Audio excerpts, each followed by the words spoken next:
क्या कोई इंसान अपने सच्चे प्रेम को साबित करने के लिए इस हद तक जा सकता है कि सामने वाले की मौत की झूठी खबर सुनते ही खुद दम तोड़ ले? आखिर क्यों अमरकोट का वीर राजकुमार महेंद्र जैसलमेर की राजकुमारी मूमल के सच्चे प्यार को पहचान नहीं पाया और एक छोटी सी गलतफहमी ने अपनी पूरी जिंदगी बर्बाद कर बैठा?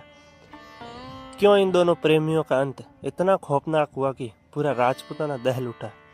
अगर आपको इन सारे रहस्यों से पर्दा उठाना है तो दिल थाम कर सुनिए मूमल और महेंद्र की वो अमर कहानी जो आज भी राजस्थान के लोकगीतों में जिंदा है।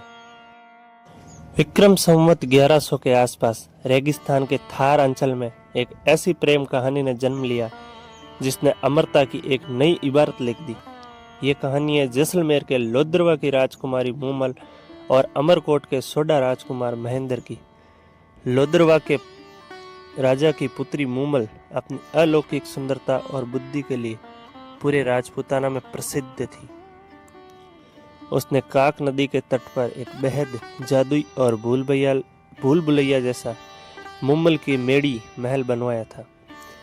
मूमल ने प्रण लिया था कि जो भी साहसी पुरुष उसकी पहेलियों को बूझकर और महल के जादू को पार करके उस तक पहुंचेगा वह उसी से विवाह करेगी।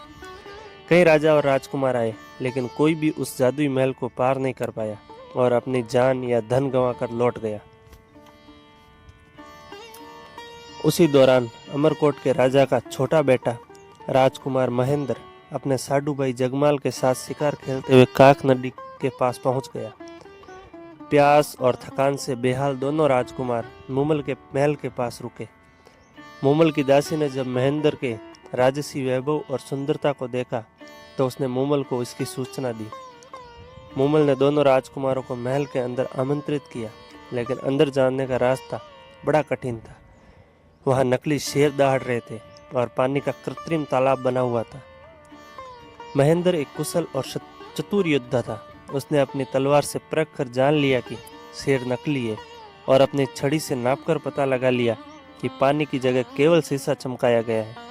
इस तरह अपनी बुद्धिमानी से महेंद्र सारे भ्रमजाल को पार करके मूमल के सामने पहुंच गया। मूमल महेंद्र की वीरता और बुद्धि को देखकर सम्मोहित हो गई और महेंद्र भी मूमल के रूप को देखकर अपना दिल हार बैठा। दोनों ने गंधर्व विवाह कर लिया और साथ जीने मरने का वचन दिया। महेंद्र को सुबह होने से पहले अमरकोट पहुंचना होता था ताकि उसके परिवार को भनक न लगे।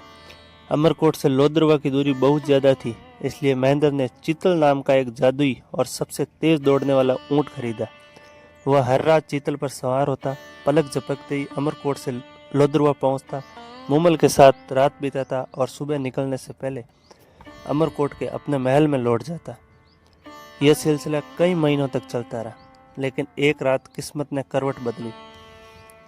जब महेंद्र अमरकोट से निकलने लगा तो उसके ऊंट चीतल को किसी जहरीले जीव ने काट लिया। वह थककर बीमार हो गया। महेंद्र ने मजबूरी में अपने दूसरे ऊंट पर सवारी की, लेकिन वह ऊंट चीतल जितना तेज नहीं था। रास्ते में वह रास्ता भी भटक गया, जिससे महेंद्र को लोद्रवा पहुंचने में बहुत देर हो गई। उधर लोद्रवा के महल में मूमल रात भर महेंद्र का इंतजार कर रही। उसका मन बहलाने के लिए उसकी सहेलियां और उसकी छोटी बहन सुमल भी वहीं थी। सुमल ने उस रात लड़कों के कपड़े पहनकर एक नाटक किया था और थकान के कारण वह पुरुषों के उन्हीं कपड़ों में मूमल के साथ ही बिस्तर पर सो गई।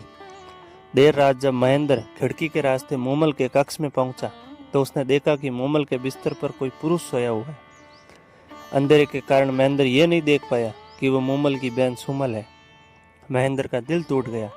उसने सोचा कि मूमल ने उसे धोखा दिया है और वह चरित्रहीन है। गुस्से और नफरत से भरे महेंद्र ने मूमल को जगाना भी ठीक नहीं समझा। उसने अपनी ऊंट हाँकने वाली छड़ी को मूमल के बिस्तर के पास छोड़ दिया ताकि मूमल को पता चल सके कि वह आया था, और फिर अपने ऊंट पर सवार होकर हमेशा के लिए अमरकोट लौट गया। सुबह जब मूमल की आंख खुली तो सिरहा महेंद्र की छड़ी देखकर वह खुशी से उछल पड़ी, लेकिन जब उसने आसपास देखा तो उसे समझ आया कि महेंद्र उसे अपनी बहन सुमल के साथ सोता देख गया है और उसे बहुत बड़ी गलतफहमी हो गई है।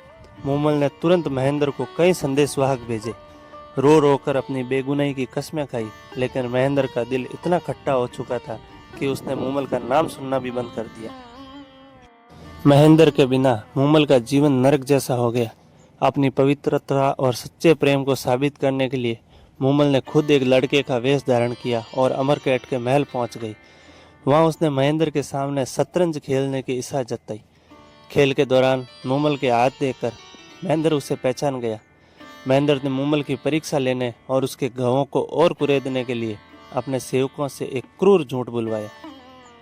सेवक भागता हुआ आया और बोला कि राजकुमार महेंद्र को एक काले नाग ने डस लिया है और महल के भीतर उसकी मृत्यु हो गई है। सच्चे प्रेम की पराकाष्ठा देखिए, मूमल महेंद्र की मृत्यु का यह झूठा समाचार सहन नहीं कर पाई। बिना एक पल सोचे या रोए महेंद्र के वियोग के सदमे में उसी क्षण तड़प कर मूमल के प्राण पंखे उड़ गए। वह वहीं जमीन पर गिर पड़ी। जब महेंद्र हंसता हुआ मूमल के पास आया कि वह अपनी परीक्षा में पास हो गई है, तो उसने देखा कि मूमल अब इस दुनिया में नहीं रही। मूमल के बेजान शरीर को देखकर महेंद्र को अपनी भयानक भूल और मूमल के निश्चल प्रेम का एहसास हुआ। वह चीख चीख कर रोने लगा और मूमल मूमल चिल्लाते हुए पूरी तरह से पागल हो गया। वह अपनी सुध-बुध होकर मरुस्थल की रेत में भटकने लगा और अंततः मूमल की याद में तड़पते हुए उसने भी अपने प्राण त्याग दिए। काक नदी का यह किनारा आज भी मूमल और महेंद्र के इस अटूट पावन और दर्दनाक प्रेम का गवाह है, जिसे राजस्थान के लोक गीतों और इतिहास में हमेशा के लिए अमर कर दिया गया। अगर आपको हमारा ये वीडियो अच्छा लगा तो चैनल को सब्सक्राइब और वीडियो को लाइक जरूर कर दें। मिलते हैं ऐसी एक स्टोरी के साथ, तब तक के लिए धन्यवाद।